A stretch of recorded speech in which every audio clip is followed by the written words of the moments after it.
Buenos días. Ánimo.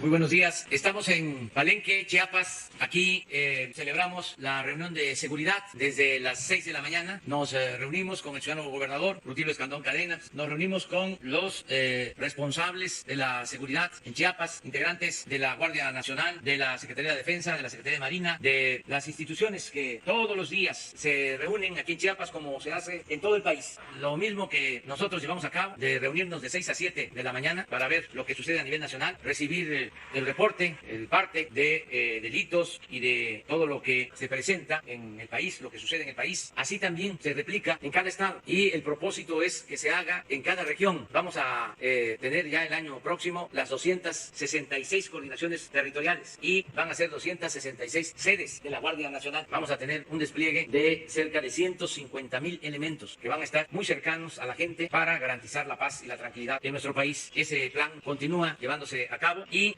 ya se celebran, repito, estas reuniones diarias en los estados. En el caso de Chiapas, la mesa que se reúne, que participa, que atiende el problema de la inseguridad, es encabezada por el gobernador Rutilio Escandón Cadenas. Es la mesa que mejor funciona en todo el país, porque no faltan y no mandan representantes a la mesa, sino que personalmente asiste el ciudadano gobernador. Y esto es muy alentador, porque el problema de la inseguridad no se puede delegar, hay que atenderlo de manera personal. Por eso en Chiapas hay buenos resultados, porque el gobernador está participando. Lo mismo en la mayoría de los estados, donde los gobernadores se apersonan. Estuvimos ayer en Campeche y lo mismo el gobernador de Campeche, igual el gobernador de Yucatán, de Quintana Roo, y esto ayuda mucho. No es como antes, que el gobernador o el presidente de la República recibía un reporte cada semana, cada 15 días de lo que sucedía. Solo se le informaba diario si había un evento trascendente por su peligrosidad, si detenían a una banda, si había desgraciadamente pérdida de vidas humanas, una masacre. Entonces se le pasaba una tarjeta. No es ya ese el estilo, la forma de gobernar ahora. Nosotros todos los días recibimos personalmente el reporte, el parte de lo que sucede en el país. Sabemos cuántos homicidios lamentablemente se cometen en las últimas 24 horas, cuántos robos a vehículos, a casa habitación, a transporte, secuestros, todo lo que tiene que ver con garantizar la paz, la tranquilidad. Esto lo recuerdo para que no se convierta solo en una rutina, sino que se conozca lo que hacemos para conseguir la paz y la tranquilidad en nuestro país. El día de hoy, pues vamos a que el gobernador Rutilio Escandón nos informe de la situación en Chiapas y que también informe el secretario de la Defensa, el general Luis Crescencio Sandoval González, y por la tormenta tropical, David León va a informar de Protección Civil sobre lo que está sucediendo, los daños que se ocasionan por estas lluvias intensas en el sureste del país. Ese sería el programa para hoy y posteriormente abrimos para preguntas y respuestas. Eso que escuchamos es una guacamaya. Eso solamente aquí en Palenque se escucha, porque ya no habían guacamayas, estaban en vías de extinción y se trajeron guacamayas, se adaptaron y regresaron a Palenque y ahora se pueden ver volando y son árboles, aves bellísimas, las guacamayas que antes había y comían una frutita que también sirve para hacer un dulce muy rico. La fruta es el guapaque, entonces tiene como una pulpa, una corteza, la semilla del árbol del guapaque y contrario a lo que se piensa, la guacamaya no se come la pulpa, la corteza, lo de arriba, lo que cubre la semilla, sino la semilla. Como tienen mucha fuerza en el pico, rompen la semilla y lo de adentro es lo que les gusta. Y con el pico van tirando la pulpa. Antes la gente recogía la pulpa, la lavaba y de eso se hace el dulce de guapaque, que es espléndido, suculento, pero esta es nuestra naturaleza, que tenemos que cuidarla, las guacamayas de Palenque y de Chiapas. Bueno, ya me desvié, pero pues no está mal, ¿verdad? De hablar de eso, que también existe, esa es parte de nuestro medio ambiente, es nuestra naturaleza, lo que tenemos que cuidar. Pues ahora sí, bueno. Bienvenido, señor presidente, a su casa. Y también saludo con mucho gusto al doctor Alfonso Durazo Montaño, al general Luis Crescencio Sandoval González, al almirante José Rafael Ojeda Durán, al licenciado Carlos Morelos Rodríguez, presidente municipal, al general de brigada diplomado Estado Mayor Luis Rodríguez Bucio, al licenciado David León Romero. Con su permiso, señor presidente. En Chiapas estamos trabajando, como ya lo comentó el ciudadano presidente de la República, todos los días, puntualmente en las mesas de seguridad. Y esto nos ha permitido aprovechar todos esos valiosísimos recursos humanos en materia de seguridad y también, gracias a este trabajo permanente, estamos dando una respuesta favorable a la sociedad, al pueblo de Chiapas. Y, por ejemplo, en delitos de alto impacto, la incidencia delictiva ha bajado al 42%. Estos en algunos delitos que voy a mencionar, como el robo de vehículos, un 9% menos, el homicidio doloso, un 24% menos, el robo a negocio, 66% menos, el robo a transeúnte, 69% menos, el robo a casa habitación, el 70% menos, la extorsión, menos 52%, el secuestro, menos un 60% en estos, estoy hablando de estos primeros 4 meses del año, el robo a transportista, menos un 91%, y el robo a bancos que no se nos ha dado, tenemos un 100% menos, porque el año pasado sí tuvimos algunos asaltos, algunas sucursales bancarias, de tal forma que en delitos de alto impacto ha descendido en un 42% y en la incidencia general delictiva en un 25%. Pero esto obedece también que, de acuerdo al plan extraordinario que hizo el presidente de Justicia Social, nos ha ayudado muchísimo. Por ejemplo, el robo a casa habitación, el robo a negocios, era un clamor en Chiapas cuando llegamos al gobierno. Sin embargo, ahora ha bajado de manera contundente, pero tiene que ver mucho también con los apoyos de justicia social, porque se está ayudando con programas muy importantes a la población chiapaneca, y esto ha dado como resultado la instauración de una nueva cultura de paz en Chiapas. Y quiero comentarles, por ejemplo, en materia de trabajo social, también nosotros nos hemos sumado en Chiapas. Todos los días estamos pendientes. Por ejemplo, en materia de alimentación para niñas, niños y jóvenes, estamos distribuyendo en Chiapas diariamente casi 2 millones de raciones, tomando en cuenta también a la población vulnerable, a los que menos tienen. Y ahora que se presentó esta pandemia de COVID-19, seguimos apoyando de manera extraordinaria. Quiero decirles que ya se distribuyeron 145,000 paquetes alimentarios de 25 kilos cada uno de ellos, con una alimentación balanceada, y ya eso fue la primera fase. Ya empezamos la segunda fase con otras aproximadamente 160,000. Lo vamos a superar, de tal forma que van a ser más de 300,000 paquetes alimentarios para la población más vulnerable de Chiapas. Y esto se puede hacer gracias a las economías que tenemos, porque estamos trabajando siguiendo el ejemplo del presidente. Y quiero decirles también que este gobierno es honesto, y por eso la ciudadanía se ha sumado al apoyo para complementar estos alimentos. Se han sumado empresarios, los trabajadores de Chiapas, todos del gobierno estatal, están donando parte de su salario para complementar estos alimentos. Y no solamente eso, sino que lo estamos repartiendo casa por casa. Vamos domicilio por domicilio, desde las comunidades más cercanas hasta las más lejanas de Chiapas, para que el pueblo y sobre todo las personas más vulnerables no salgan de su casa, tengan ahí sus alimentos. Por lo que yo agradezco a todas y a todos los trabajadores del gobierno de Chiapas y a los empresarios de buen corazón que se han sumado para complementar estas raciones alimenticias. También aquí en Chiapas creamos un programa nuevo que se llama Barriguita Llena, Corazón Contento, de regreso a casa. Y en ese programa no solamente les damos desayunos escolares a los niños, sino les damos también comida para que regresen a su casa ya comiditos. Sobre todo los niños más pobres, de las comunidades más pobres de Chiapas, porque luego pueden regresar a su casa y ya no comen. Entonces les estamos nosotros dando esas raciones de alimentación. Pero además quiero comentarles que ahora que los niños están llevando clases virtuales en sus casas, igual que los jóvenes, les enviamos su alimentación a su casa para seguirlos atendiendo. Quiero comentarles, señor presidente, que ahora con esta pandemia tan fuerte, aquí en Chiapas inmediatamente adaptamos 13 clínicas COVID especializadas en enfermedad respiratoria. Y quiero hacer un reconocimiento a todas las doctoras, doctores, enfermeras, enfermeros, camilleros, los que manejan las ambulancias, los que hacen el aseo, porque hasta doblan turno. No solamente son profesionales en su trabajo, también son muy humanos. Y gracias a eso, estos centros hospitalarios adaptados para el COVID-19 en automático se han convertido en centros de aislamiento. Hoy por hoy tenemos en las últimas 24 horas 2.155 infectados históricamente, de los cuales 873 han superado esta enfermedad. Gente que estaba entubada, que estaba muy grave, ha salido. Aquí en Palenque tenemos, por ejemplo, un hospital COVID de enfermedades respiratorias. Tenemos 13 en todo el estado y ya tenemos también un centro estatal de rehabilitación para que los enfermos que van saliendo se les siga su tratamiento. Pero además, los enfermos de escasos recursos económicos que salen de los hospitales, los estamos atendiendo también con alimentación para que puedan en su casa recuperarse bien. Estamos trabajando también, señor presidente, con nuestros propios recursos, haciendo un esfuerzo, y en un año quedará listo el C5 aquí en Chiapas. Estamos ya avanzados en algunos municipios importantes como Tapachula, Tuxtla Gutiérrez, y también ya estamos empezando aquí en Palenque. Por eso la conclusión es que en Chiapas estamos aprovechando lo que usted planeó desde hace mucho tiempo, que es que todas las autoridades estemos como un solo frente, sumados en la defensa de los intereses del pueblo, sobre todo en materia de seguridad. Y eso nos ha dado muy buen resultado. Ahí estamos todos, tanto de mi gobierno como del gobierno federal. Y quiero comentarle, señor presidente, que es muy grato y muy satisfactorio ver que el esfuerzo de todos ahí en la mesa de seguridad, del Ejército Mexicano, de la Marina, de la Guardia Nacional, del Secretario Federal de Seguridad Pública, de Protección Civil, porque también el Secretario Estatal de Protección Civil está conmigo todos los días en la mesa. Por ejemplo, les puedo decir que no tenemos preocupación por las presas, porque teníamos un déficit de lluvias, porque por ahí escuché de que se iban a las presas a soltar el agua, ¿no? Por ejemplo, la presa de la Angostura la tenemos en un 61.7, todavía hay mucho margen, y ojalá tengamos en las presas agua suficiente. Y en la presa de Malpaso está el 61%. Chicoacén y todas las demás son vaso regulador, pero las que controlan son la Angostura y Malpaso. Estamos también muy atentos, tenemos albergues para atender a la gente en protección civil, y nos hemos sumado al gobierno federal al trabajo diario para rescatar humanitariamente a los migrantes en Chiapas, que también nos dio un buen resultado. Esto es lo que podría informar, señor presidente. Permiso, señor presidente. Por favor, si me pueden poner las láminas. La que sigue. Bien, en lo que corresponde al estado de Chiapas, en los 119 municipios que tiene el estado, en 5 municipios es donde se concentra la población y también, coincidentemente, es donde se concentran los diferentes delitos que, como ya mencionó el señor gobernador, son muy reducidos. La que sigue, por favor. De conformidad al Secretariado Ejecutivo del Sistema Nacional de Seguridad Pública, aquí ustedes pueden observar la gráfica de homicidios dolosos por cada 100,000 habitantes, donde el estado ocupa el lugar número 26 con un porcentaje de 12.96, donde la media es 37.24 y tenemos el punto más alto en Colima con 129.91.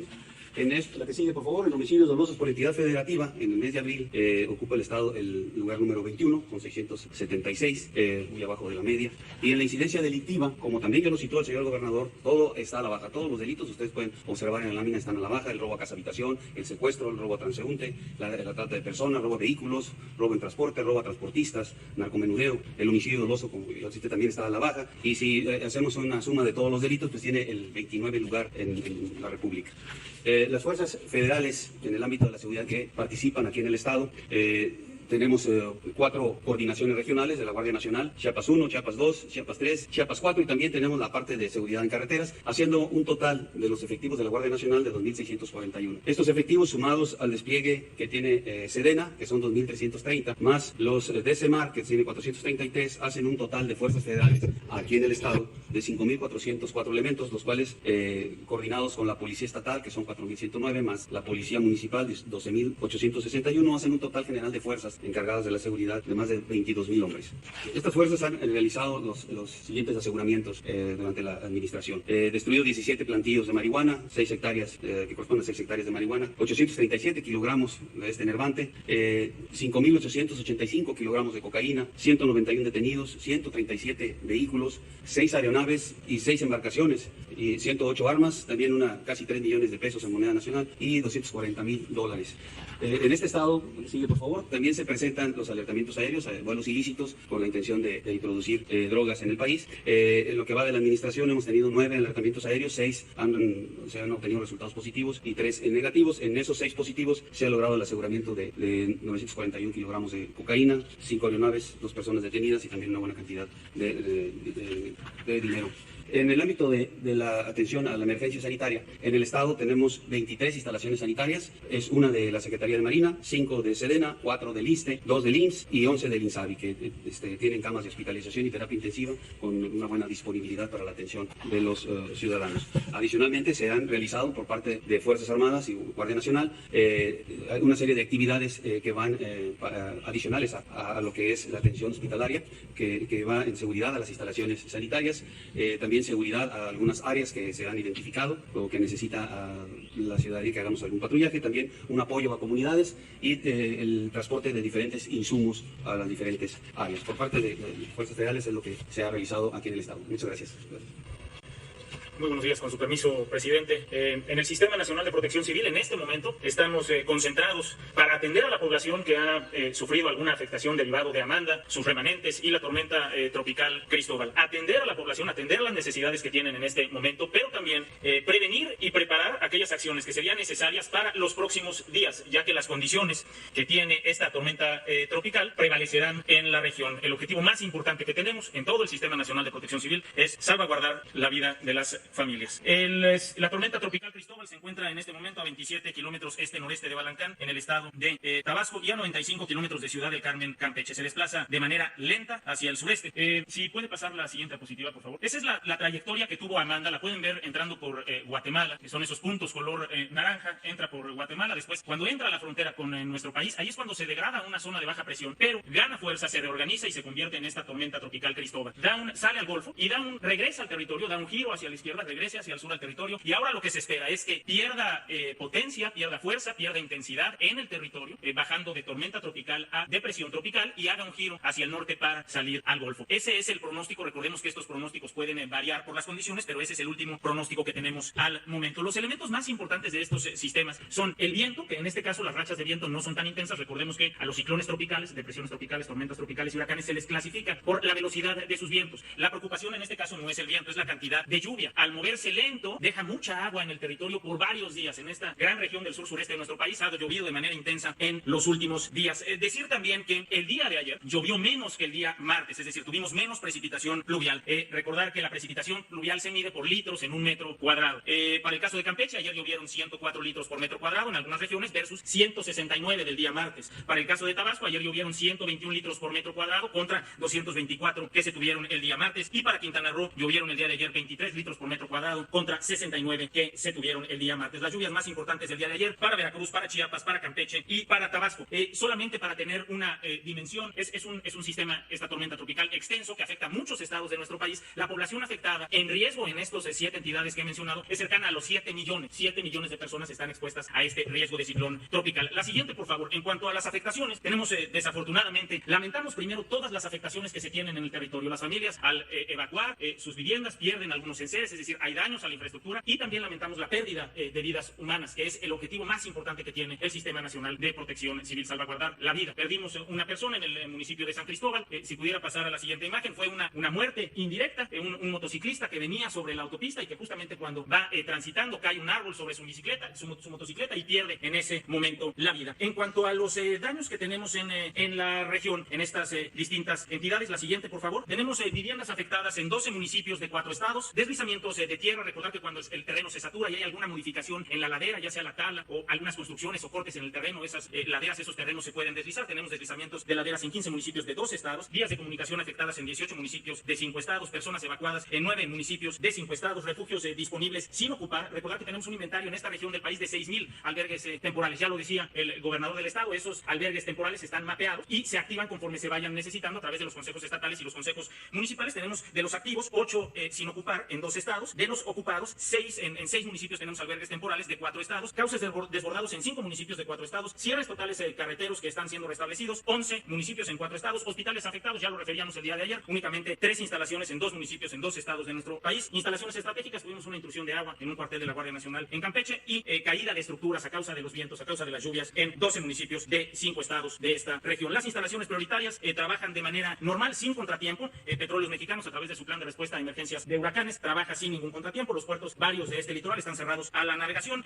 Las presas, las instalaciones prioritarias de Conagua trabajan con normalidad y los hospitales del sector salud de nuestro país y de estos 7 entidades trabajan con normalidad también. El pronóstico, ya lo decíamos, vamos a tener viento importante entre 80 y 95 kilómetros para el estado de Tabasco y Campeche, entre 60 y 70 kilómetros para Veracruz, Yucatán y Quintana Roo. El otro evento que para nosotros es muy importante, que es la lluvia. Lluvias extraordinarias de más de 250 litros por metro cuadrado, para Campeche, Chiapas y Tabasco. Intensas entre 150 y 250 litros por metro cuadrado para Yucatán, Quintana Roo, Oaxaca y el estado de Veracruz. El oleaje crece entre 4 y 5 metros para la sonda de Campeche y en el caso de Veracruz, Tabasco, Campeche, Yucatán y Quintana Roo, es decir, sus litorales, entre 3 y 4 metros. La siguiente, por favor. Ustedes bien saben que el sistema está integrado por los gobiernos municipales, los gobiernos estatales, la iniciativa privada, el sector social, por supuesto, la Secretaría de la Defensa Nacional, la Secretaría de Marina, la Guardia Nacional, Conagua, Comisión Federal de Electricidad, un gran grupo de servidores públicos y de voluntarios que trabajan en el sistema para atender a la población. Estas son algunas imágenes de municipios del estado de Campeche en las cuales se está desplegando el plan Marina, por supuesto también el plan N3, el plan de la Guardia Nacional de atención a la población. La siguiente, en los municipios del estado de Tabasco, en aquellos albergues temporales que se han dispuesto, el plan Marina está brindando alimentación. La siguiente, un gran esfuerzo institucional en el lado izquierdo de la pantalla, una brigada PIAE, una brigada de los Centros Regionales de Atención de Emergencias de Conagua, que con sus bombas, con apoyo de los soldados, de los marinos, de los guardias nacionales, están haciendo el desagüe de esta zona inundada, por supuesto compañeros de protección civil también. La siguiente, por favor, en Chiapas, los deslizamientos de laderas que se dan en estas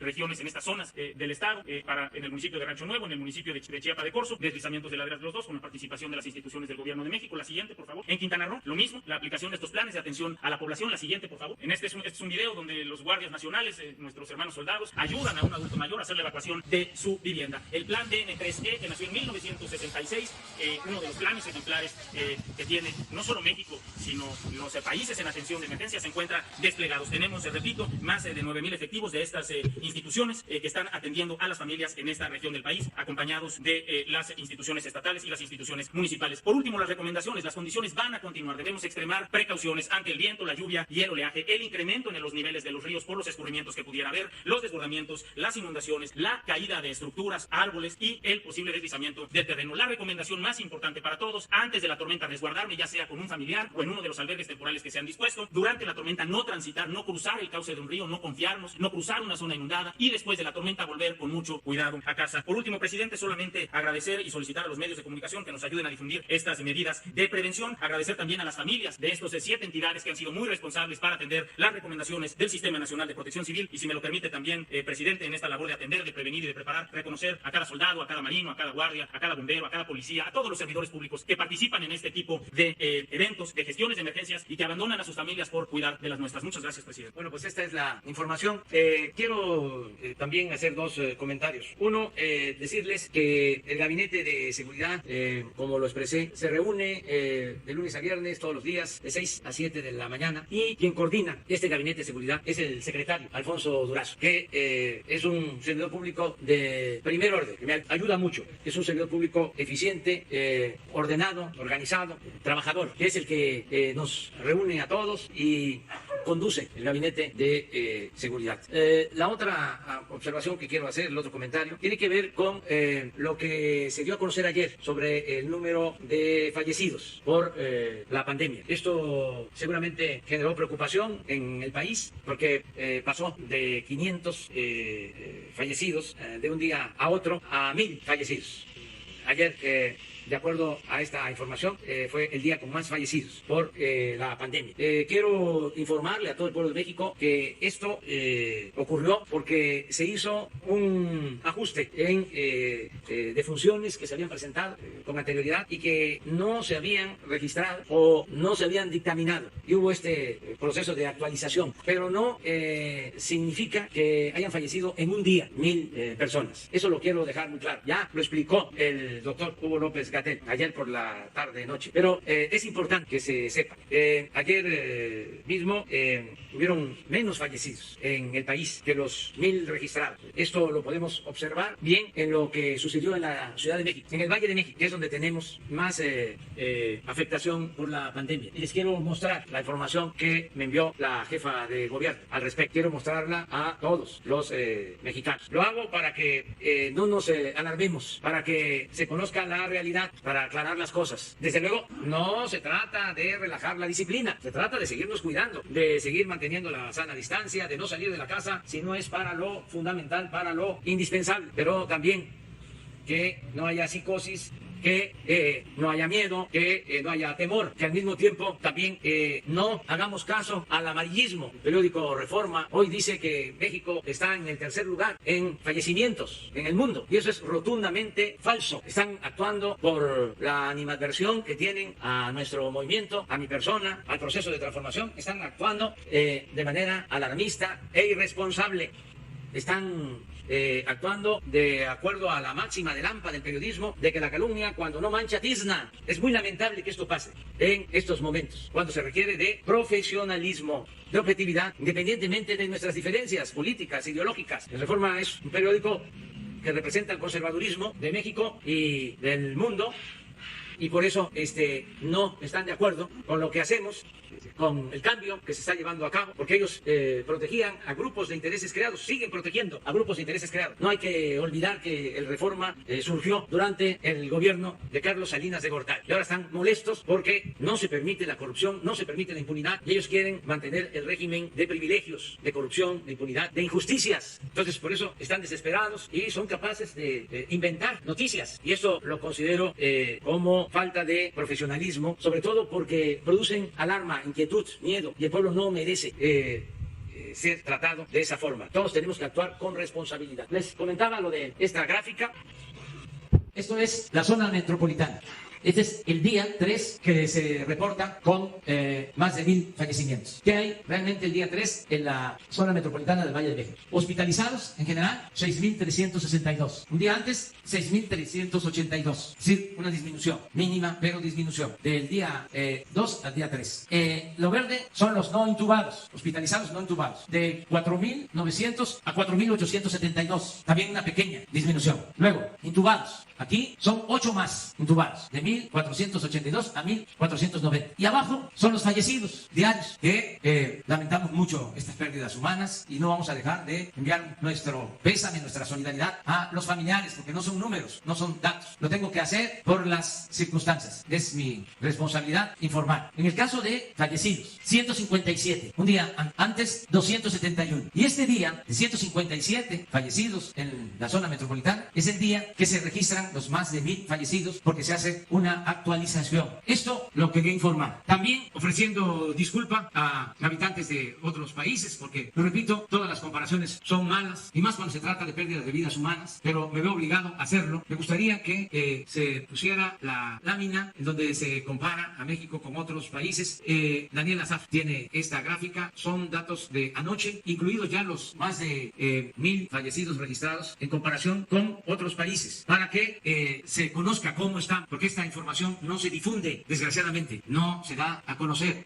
Solo es focalizar lo nuestro, no hablar de que se trata de una pandemia que afecta en todo el mundo y hacer creer de que solo es en México que está sucediendo esta desgracia, cuando se trata de algo que desafortunadamente afecta a muchos en el mundo, a millones de personas en el mundo. Entonces, quiero que de acuerdo a la información de lo que sucede en otros países, se ubique cómo estamos en México. Y si tenemos estos resultados, quiero subrayar, señalar que se trata del buen comportamiento de la gente, que es fruto del buen comportamiento de la gente, de los mexicanos que se han quedado en casa, que nos estamos cuidando, sobre todo que se está cuidando a la población más vulnerable. En México ha sido excepcional el cuidado a los adultos mayores, desde luego mucho mejor que en otros países. En México nosotros, como lo he dicho, hemos tenido problemas por las enfermedades crónicas que se padecen, hipertensión, diabetes. Eso es lo que nos ha afectado en esta pandemia. Pero la población adulta mayor, nuestros ancianos, se han protegido y los ha protegido la familia que los cuida, y eso es muy importante. Esta es la gráfica o el cuadro que quiero mostrarle de lo que está pasando en el mundo. No sé si puedan bajar. De 30 países, México está en el lugar 18. Vamos de arriba hacia abajo. Esto, vamos de los primeros, desgraciadamente, es Bélgica. Con relación a México, tienen 9 veces más fallecidos que nosotros, si se toma en cuenta la población. Reino Unido, Inglaterra, 6 veces más fallecidos que nosotros. España, 6 veces más fallecidos que nosotros. Y lamentamos mucho todo esto. Ofrecemos disculpas a estos pueblos, hermanos. Italia, 6 veces más que nosotros. Suecia, 5 veces más que nosotros. Francia, 5 veces más que nosotros. Países Bajos, 4 veces más. Irlanda, 4 veces más. Estados Unidos, nuestros vecinos, 3 veces más fallecidos que en México. De acuerdo a la población, su población, 327 millones de habitantes. Llevan 136 días con la pandemia. 1.831.000 casos. Casos por millón de habitantes, 5.599. Defunciones, en el caso de Estados Unidos, 106.000 fallecidos. Para comparar con México, ellos tienen 106.000, nosotros tenemos 11.000 fallecidos. Como tienen casi 3 veces más población, por eso son 3 veces más fallecidos que nosotros. Suiza, 2 veces más. Canadá, 2 veces más fallecidos que nosotros. De América Latina, Ecuador, con menos población, 2 veces más fallecidos que nosotros, en promedio. Brasil, 2 veces más fallecidos que nosotros. Perú, 2 veces más fallecidos que nosotros. Si suben, por favor. Portugal, 2 veces más fallecidos. Alemania, más fallecidos que nosotros. Nosotros tenemos 92.9 por millón. Ellos tienen 103 fallecidos por millón. Irán, 97 por millón. Y nosotros 92.9 por millón. Esto es incluida la cifra de más de 1000 de ayer. Es importante saber lo que está sucediendo en el mundo. Porque se está trabajando. Mucha gente está arriesgando su vida para salvar la vida de otros. En hospitales, médicos, enfermeras. Y no podemos caer en una actitud derrotista, fatalista. Tenemos que salir adelante como vamos a salir. No quiere decir que ya no tengamos la pandemia. Sí, y es terrible y causa pérdida de vidas humanas y dolor, pero vamos a seguir domando la pandemia, como lo hemos venido haciendo. Un problema muy grave, muy delicado, se ha venido atendiendo con responsabilidad por el buen comportamiento del pueblo, por la entrega de médicos, de enfermeras, de trabajadores del sector salud, y vamos a seguir así, cuidándonos, no relajar la disciplina, mantener la sana distancia y cuidarnos hasta que se tenga la vacuna. Pero podemos estar sin infectarnos si nos cuidamos, si hacemos caso de las recomendaciones de los médicos, de los especialistas. Y esta es la situación que quería comentarles sobre la pandemia. Presidente, buenos días. Benito Jiménez, del periódico Reforma. Sobre este tema, nada más, la información que comentaba no es precisa. Lo que comenta es, lo que se publica no es que estamos en tercer lugar. Lo que se publica es que son 6 países que ayer reportaron más de 1000 muertes. O sea, no es que estamos en tercer lugar, no se publica eso. Nada más para precisar lo que comentaba. Y sobre este tema, preguntarle ¿dónde está la falta de estrategia o dónde está usted viendo que falta ajustes respecto a estos ascensos en cuanto a contagios, que hay que ajustar al respecto? Y sobre el tema de los reclamos de los gobernadores, un sector de los gobernadores que piden una reunión con usted para trabajar de manera conjunta sobre la emergencia sanitaria. Gracias. Pues a mí me gustaría, vamos a poner la nota de Reforma para que vean la mala fe, o como se dice coloquialmente, la mala leche. Sí, pero hay esa tendencia de ahora que se vea, vamos a ver cómo la lee la gente. Claro que cada vez entre más se miente, menos credibilidad hay, pero de todas maneras sí producen desconcierto y por eso hay que aclarar. A ver, Jesús, si aparece. Es que este es un tema muy interesante, muy importante, porque es la información y es mucho lo que se desinforma, la manipulación, las noticias falsas, y sirve para que vayamos entendiendo cómo se comportan los medios. Hay quienes cumplen con su responsabilidad de informar con objetividad, con profesionalismo, y hay otros que actúan de manera tendenciosa por los intereses económicos, los intereses de grupos, intereses creados. Entonces sí es importante saber esto. Y no es contra ti. Tú eres un periodista que mereces todo nuestro respeto. Son los machuchones, los de arriba. Ellos son los que tienen un departamento de análisis, corte y confección, que es donde arreglan todo esto. ¿Sí va a aparecer? Aquí está. Desde abril y ayer. Pero ¿cuál es la cabeza? Solo seis países han reportado más de 1,000 muertos en un día. Ahí está México. Y desde luego, con letras rojas. Sí, pero pues eso se da como conviene, es a modo, ¿sí? Pero sí es la intención de alarmar. Se explicó ayer el porqué de los 1,000 fallecimientos, pero no aparece la explicación. ¿Cómo? Sí, pero el cuadro ya es el que prevalece. Entonces quería aclarar esta situación. Y acerca de lo que me preguntas, yo pienso que la estrategia ha sido correcta, ha sido adecuada. Tuvimos la suerte de que no nos pegó primero la pandemia y eso nos permitió prepararnos, que no nos faltaran camas, que se pueda hospitalizar a todos los enfermos. No se tenían ventiladores suficientes, se adquirieron, no se tenían los especialistas, también se contrataron especialistas. Hemos contratado ya cerca de 50,000 médicos, enfermeras en estos meses y eso nos permitió estar preparados, no tener problema de saturación en hospitales. No, ahí está la otra, sí es, me vino aquí a soplar Mire la otra nota del Reforma, a la deriva.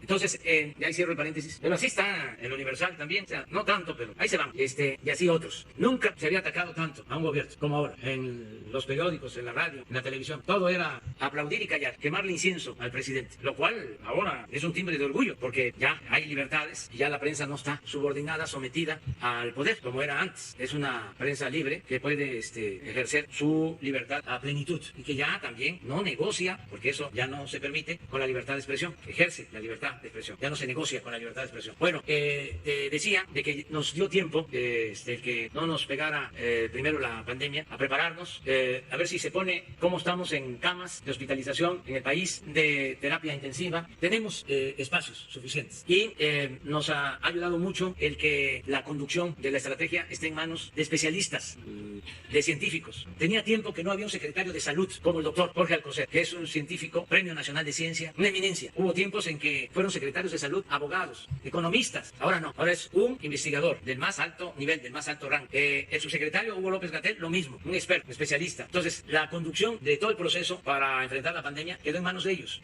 No fueron los políticos los que decidieron sobre el qué hacer. Todas las etapas las fueron diseñando ellos.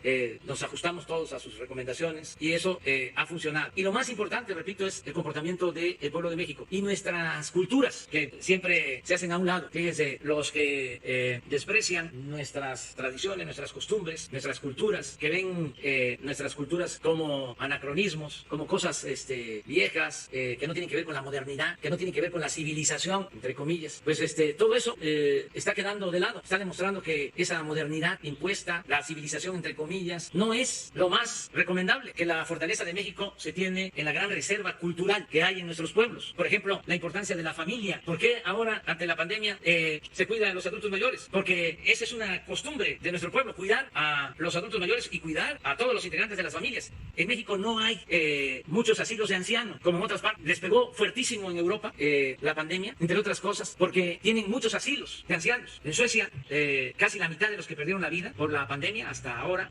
fallecieron en asilos de ancianos. muy lamentable. Entonces, nosotros no tenemos esa costumbre. Nosotros tenemos a nuestros padres en nuestras casas y puede ser el asilo más costoso, porque hay asilos en México en donde se paga hasta 50, 60 mil pesos por mes. Pero no, es lo mismo. La felicidad no tiene que ver con lo material. El amor es otra cosa. Entonces, eso nos ayuda frente a la pandemia. La integración de nuestras familias. Y nos ayuda mucho también el que se esté llevando a cabo un gobierno democrático, porque aquí no se impone nada. Todo es por voluntad de la gente. Y como hay buena relación entre el pueblo y el gobierno, sin toques de queda, sin prohibir nada, la gente escucha y está atenta y se ha portado muy bien, de manera muy responsable. Por eso tenemos que ir cuidando que no se extienda tanto el confinamiento y tenemos que ir poco a poco caminando hacia la nueva normalidad, porque ya son muchos días y la gente ha hecho un gran esfuerzo, sacrificio, y no todos tenemos espacios en nuestras casas. La mayoría de la gente vive en espacios muy reducidos, hay hasta hacinamiento por la necesidad, por la pobreza, y sobre todo, pues no es lo mismo si tenemos asegurado un sueldo cada semana, cada 15 días, cada mes, a tener que buscarnos la vida diariamente. Entonces tenemos, por eso, poco a poco, con protocolos de salud, ir regresando a la normalidad, porque hay quienes opinan de que nos volvamos a encerrar, que no haya movilidad para nada, pero eso pues tampoco es lo mejor. Tenemos que cuidarnos y poco a poco ir saliendo, hacer nuestra vida pública, de modo que no ha fallado la estrategia. Eso es lo que puedo comentar. Se portan pues con mucha responsabilidad los gobernadores, también eso ayuda mucho, no solo los gobernadores, los presidentes municipales, como Carlos Morelos, está aquí, presidente municipal de Palenque, pueden ser de distintos partidos, pero actuamos de manera coordinada. Nosotros no nos vamos a pelear por los gobernadores, cada quien tiene su responsabilidad y estamos buscando la unidad. Hay, desde luego, ya lo dije, diferencias porque los que se mantuvieron en el poder durante 36 años, pues no quieren que nos vaya bien. El neoliberalismo duró 36 años, entonces no es poco tiempo, crearon hasta escuelas. Entonces ahora o están desconcertados o enojados por todo.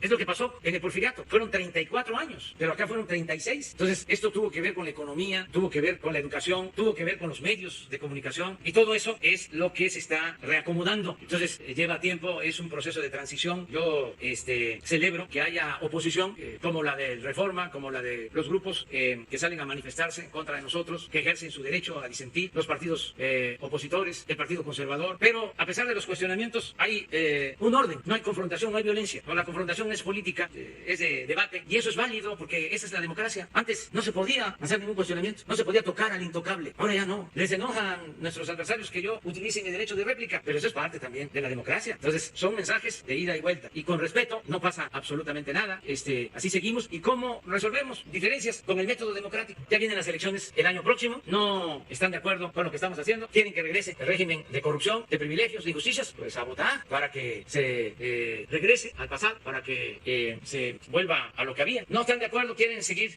impulsando la transformación, también, adelante, vámonos. Pero ese es un voto, no hace falta insultar a nadie, agredir a nadie. El mejor sistema político es el democrático, porque ahí la gente decide, la gente manda y cuenta lo mismo el voto de un potentado que de un indígena, de un campesino. Cuenta lo mismo el voto de una mujer que de un hombre, cuenta lo mismo el voto de un joven que de un anciano, cuenta lo mismo el voto de un científico o de un artesano. Es igualdad la democracia. Presidente, hace unas semanas la Organización Panamericana de la Salud e incluso la OMS han alertado a los países latinoamericanos, incluido México, que están regresando hacia una normalidad, a que lo hagan con mucho cuidado porque esto puede traer un rebrote en los contagios y a la vez puede generar un panorama mucho más negro en los aspectos económicos. En dado caso, sugiere que los gobiernos que planteen un regreso acelerado a la normalidad, pues se doten de más pruebas para detectar a la población susceptible de contagiarse del coronavirus. La pregunta es, a partir de esta recomendación que hacen las organizaciones de salud, ¿cuál es la estrategia de su gobierno en cuanto a la adquisición de pruebas para detectar el coronavirus? ¿Se va a acelerar en los próximos meses? Vamos a seguir actuando de la misma forma, sin prohibir de que el que quiera hacer las pruebas rápidas, como se les llama, pueda hacerlo.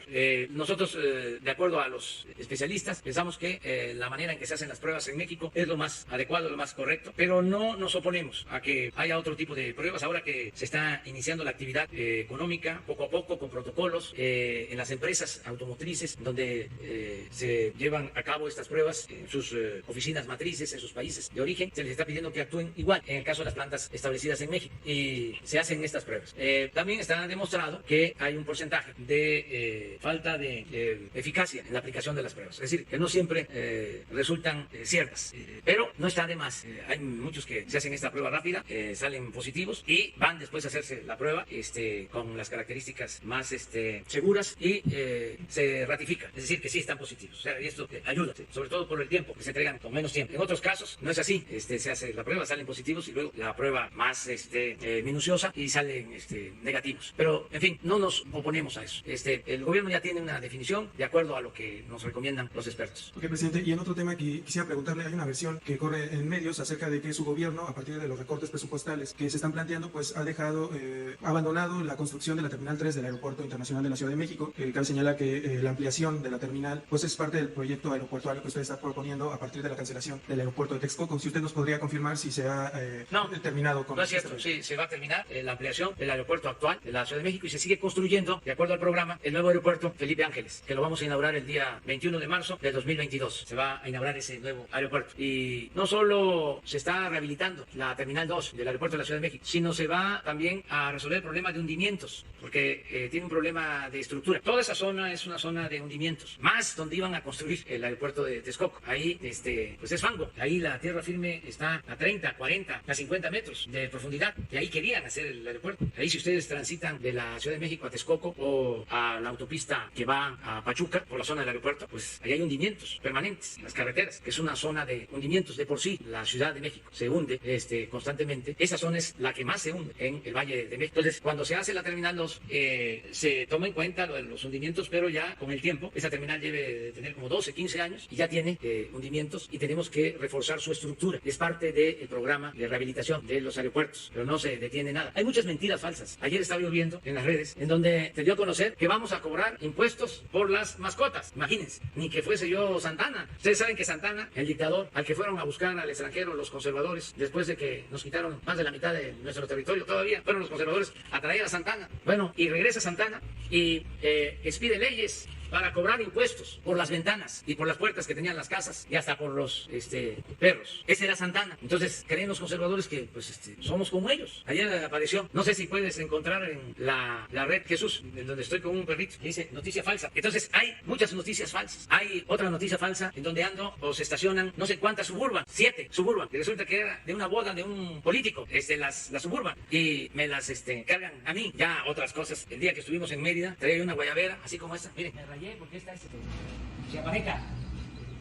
Chiapaneca, sí, ya la medida, sí. Entonces estaría yo en Yucatán, porque es muy importante comprarlo hecho en México y sobre todo comprarlo hecho en cada estado. Entonces traía una guayabera yucateca allá en la península. Sí me quedaba un poco larga hasta por aquí, pero me hicieron una hasta por acá, que parecía yo el comandante Burola. Pero así están las redes, que son benditas redes sociales, porque de todas maneras ahí hay comunicación, hay debate, todas esas mentiras falsas ahí mismo se aclaran, y ahora hay muchos comunicadores. Gracias, señor presidente, gracias, secretarios, directores, coordinadores, gobernador. Buenos días, Arturo Páramo, Grupo Imagen. Señor, para comentar algo que se me quedó pendiente ayer, que quería preguntar.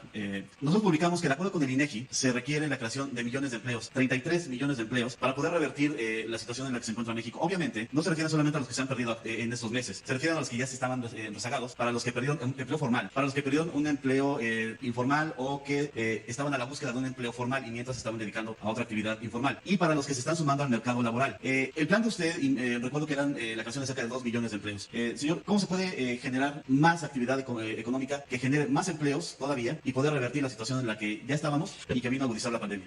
Pues destinando el presupuesto para atender a la gente humilde, a la gente pobre, destinar el presupuesto de la base hacia la cúpula, de abajo hacia arriba, que es lo que estamos haciendo. Miren, nada más aquí, en Chiapas, 80,000 sembradores tienen empleo, obtienen 5,000 pesos mensuales, 4,500 se les entregan y 500 van a quedar de ahorro para que el programa Sembrando Vida se mantenga hasta el 2025. Pero son 80,000 empleos, no temporales, permanentes. ¿Cuánto se invierte en esto? 4,800 millones de pesos aquí en Chiapas.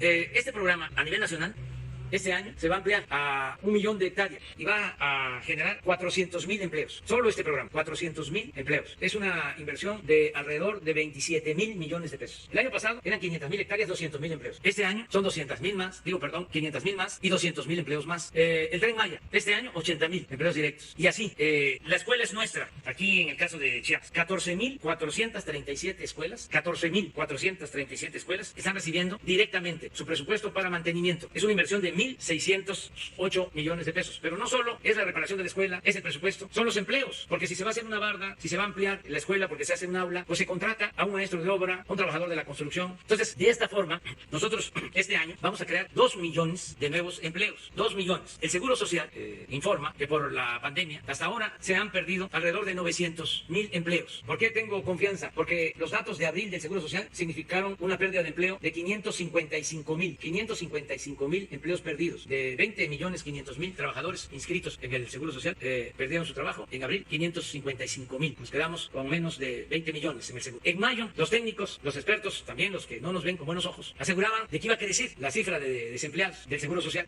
Hablaban hasta de 700,000 empleos perdidos en mayo. Tengo ya el dato preliminar, aunque se va a dar a conocer hasta el día 12. No llegó en mayo a 350,000 empleos perdidos. De 550 que se perdieron en abril, ahora 345,000 en mayo. Quiere decir, ya estamos tocando fondo. Yo espero que todavía, mi pronóstico es de que todavía junio vamos a perder, pero que en total vamos a perder 1 millón de empleos. Estoy hablando de los trabajadores inscritos en el Seguro Social. Y que a partir de julio hasta finales de año vamos a recuperar. Va a ser un efecto V, así. Es decir, nos caímos y vamos de nuevo. Y esto ya se está manifestando en la apreciación del peso, que llegó a más de 25 pesos por dólar y ahora estamos a 22 y un poco menos. Ayer estuvimos a menos de 22 pesos por dólar. Ya la depreciación del peso desde que estamos en el gobierno es solo del 7%, cuando habíamos llegado a el 20-25%. Entonces hay una recuperación. Lo mismo en el caso de remesas. En fin, tengo confianza de que vamos a recuperarnos pronto.